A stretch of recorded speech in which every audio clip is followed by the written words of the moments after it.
శ్రీకాళహస్తి పురాణాలలో అత్యంత ఆసక్తికరమైన కథల్లో కృతయుగంలో జరిగిన సారంగుడి కథ ఒకటి.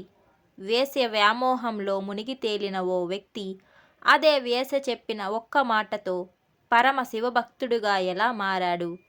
కృతయుగం నాటి ఈ అరుదైన భక్తిగాథను ఈరోజు మనం ఈ వీడియోలో చూడబోతున్నాం.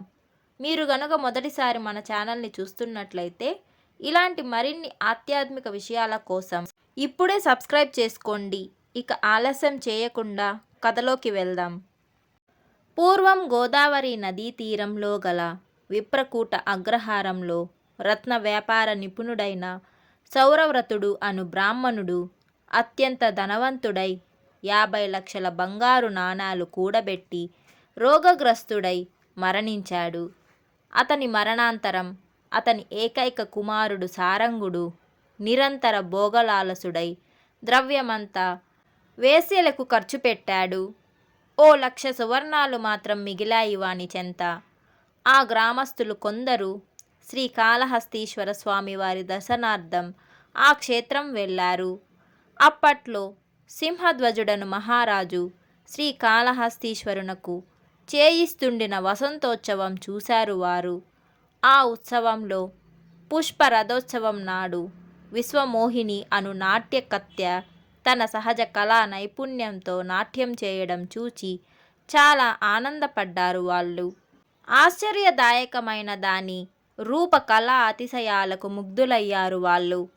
ఉత్సవ సందర్శనాంతరం వారి స్వగ్రామం వెళ్ళి ఓనాడు ప్రసంగవశాత్తు సారంగునకు ఆ విషయం చెప్పారు.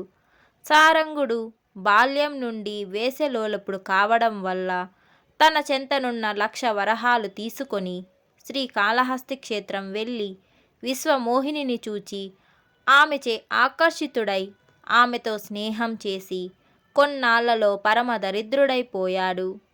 నిరుపేద అయిన సారంగుని వల్ల ఇక ప్రయోజనం లేదని గ్రహించిన విశ్వమోహిని వానిని వెడలగొట్టింది. సారంగుడు తన వేశ్యలోలుపతత్వం వల్ల కలిగిన దుర్దశకు చింతిస్తూ మానసికంగా అలసిపోయి పొట్ట కూటికి కూడా గతిలేక దిగులుతో కూలిపోయాడు.